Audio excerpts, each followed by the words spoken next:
At kung nakita nyo na nga yung recaps, once again say TTO sa mga admins. So ito na, dumako na tayo sa ating main topic for today's video. Ito na nga, natatandaan ko pa guys, lahat ng mga memories ng Aldab. Lahat tayong nabaliw-baliw, pero ito talaga ang isa sa mga kinabaluan ko talagang moments ng Aldab bukod dun sa Philippine Arena. Ito tandang-tanda ko to, may show yata si Alden neto, 'di ba? Nauwi na siya dito sa Pilipinas nung mga panahon na 'yan. Ito na nga, yung Kidon Sulweta mo, kumala Aldab version talaga yung atake ng Aldab, 'di ba? Atake ng Kalyasarinan kasi ang eksena guys, bago yung pagsusurpress ni Alden kay May, bago yung buhatan na yun, syempre eksena din, dadalaw, nandun sila for moms or for May's stepmother or stepfather, ewan ko ba kung anong kastian yan, diba? Pero ang sarap lang din balikan talaga yan, talagang pinakatumatak sa akin, hindi lang sa akin, lahat sa atin guys, yan ang pinakatumatak talaga. Halos mabaliw-baliw tayo ng mga araw na yan, no? Yung panahon na yan, hindi ko makakalimutan yan. Sabado nangyari yan, dahil pag Sabado maganda yung nangyayari, maganda, puro kilig, diba? Ito yung mga panahon na okay pang Aldab sa EB show, diba? Hindi pa nila binababoy, hindi pa uso sarsuela nun, hindi pa uso atain nun, hindi pa uso baligtaran nun, diba? Maski yung mga fans ng bawat isa tanggap ang mga partners nila, pero ano silang dalawa, tanggap sila, diba? Yung si Main tanggap si ganito, diba? Pero may iba na yatang ayaw kay Main para kay Alden, at syempre ayaw nila si Alden for Main, diba? May mga ganun ng issue, pero binabaliwala na lang natin. Hindi pa talaga kasi uso ng YouTube 2016, diba? Hindi pa ako nagbablog nun guys, aminin nyo, isa pa akong casual viewer nun, pero ito talagang pinaka-fondest memory ko talaga, lalong-lalo na no, natatandaan ko bawat talaga episode ng Aldab, hindi talaga mawawala yung pagkakilig natin, yung pagkabaliw natin dyan sa Aldab na yan. Natatandaan ko pa diba, sa sobrang kilig marami na tayong, aminin nyo, kayo din ginagawa nyo yun, yung nagbabatuhan na kayo, yung halos diba, magkasakitan na kayo sa kilig, sa tuwa, sa hindi mo namamalayan, yung kasama mo niluyog-yog mo na pala, diba?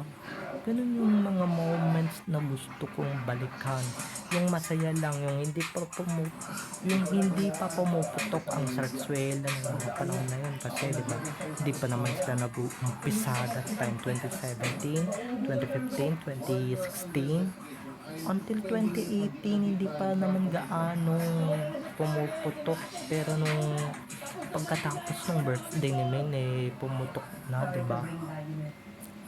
Pero ito na nga, no, sarap din naman talaga balikan ng mga ganong moments. Sana no, kung sana lang talaga may time travel tayo, or may kung ito tatanungin ako kung ano yung gusto kong balikan na panahon, yan ang gusto kong balikan. Ang sarap talaga ulit-ulitin ng kalyeserye, pero don't you worry, meron pa naman yata ng mga kalyeserye episode sa YouTube, no, pwede nyo pa naman din mabalik-balikan, diba? Pampagood vibes, pampatanggal stress, hindi gaya ngayon, diba? Ngayon marami ng issue, marami ng mga hindi ka panipaniwalang issue, hindi gaya noon guys, na jolly lang, diba?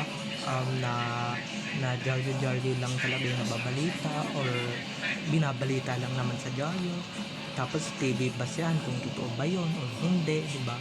Maski sa TV nun, dami na ding fake news diba? Lalo na yung Kamuso, diba? Number 1 yan, na maraming issue, lalo na guys, pagkasunod talaga yung kay Alden, halimbawa ganito, ganyan, susunod agad nila yung alaga nilang singer. Diba? Marami yan guys. Yun pa lang yung pinagdadaanan natin noon. Diba? Pero masarap din naman talagang balik-balikan. Diba? Tignan nyo naman. Ngayon, naka 10 years na tayo. 10 years na tayong together. Diba? At hindi na mapapantayan, hindi na malalagpasan kung sino mga love team dyan at kung sino pila itong mga fandom. Okay? Hindi na nila mapapantayan yan. Diba? Pasukin muna nila yung Philippine Arena at lagpasan muna nila yung 41 million tweets, diba? Sa isang araw na event. Doon pa lang ako maniniwala talaga. Pero wala pa rin talaga akong nakikitang mga lumalagpas sa ganong levels ng Aldab, diba? Magbilang siguro tayo ng ilang taon, siguro may asawa na yung iba sa atin, diba? May pamilya na tayo or whatsoever, diba? Di natin alam, diba? Pero matagal-tagal pa yun, pero malay ko pagka talaga may sumulpot pa ganun, hindi na uso social media, I swear, diba? Hindi na mauulit ang mga ganyang moments ng Aldab at syempre yung mga kilig overload ng Aldab noon, diba? Yung kada episode ng Kalyeserye, diba? Kada episode ng Kalyeserye every Saturday nagte-trending worldwide. Maski yung episode na sinasabi kong nag-ala Don Suweta si Main or Idon Suweta mo to, ay nako, talagang nag-trending yun at mataas ang ratings. Yan lang talagang nakakapagpataas ng ratings ng show noon. Pero wala tayong magagawa, diba? Binaboy nila yung Aldab, diba? Yan yung consequence sa pagbababoy nila, sa pangwawalang yan nila, panggagago nila, diba? Yan yung kapalit, diba? Yan yung parusa sa kanila. Kamanan nila yan.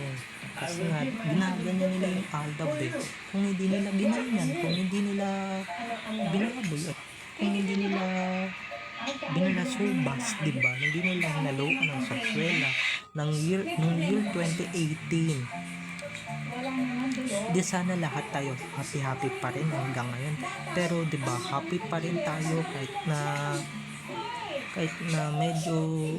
kahit na marami ng fake news na lumalaganap. Di katulad noon, diba? Manggang fake news lang ang fake news noon.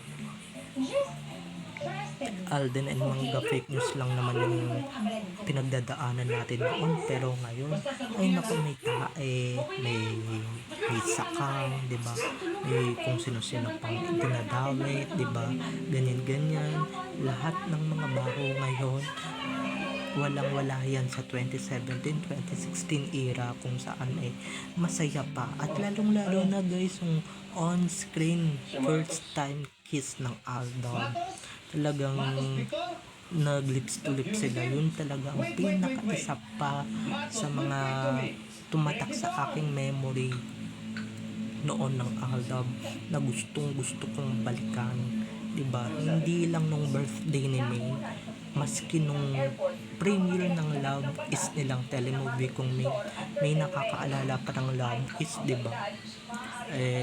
Maaalala na pa rin yan. Basta tatak ng Aldab talaga ang sarap balik-balikan. Hindi na tayo magsasawa at hindi nakakasawa, diba? Hindi katulad ng ibang love team na pagka napanood mo na sa TV ay bigla kang magsasawa kahit napaulit-ulit mo ng parang, diba?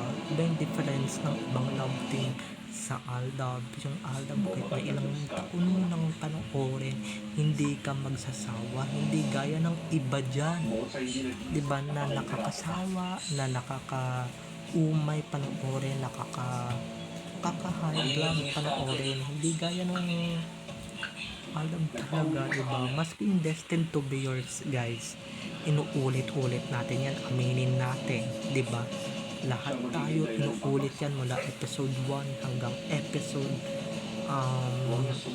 hanggang pang ilang episode, hanggang finale episode ng Destined to be Yours. Inuulit-ulit natin na sana tumagal ng taon, di ba? At pinalabas nila na mababa daw ratings kaya tinapos. Hello, loaded kaya ng commercial, di ba? Yun ba yung mababa ratings, di ba? So, babay na mga ka-ADN. I love you all. Have a nice day. Keep safe and God bless everyone. Don't forget to subscribe to my YouTube channel. And syempre, huwag ninyong kalimutan na i-click ang notification bell para sa ganon ma-notified kayo sa mga susunod ko pang i-upload na mga videos tungkol kina Main at Alden. And syempre, tungkol sa kanilang mga buhay inside or outside man yan sa showbiz.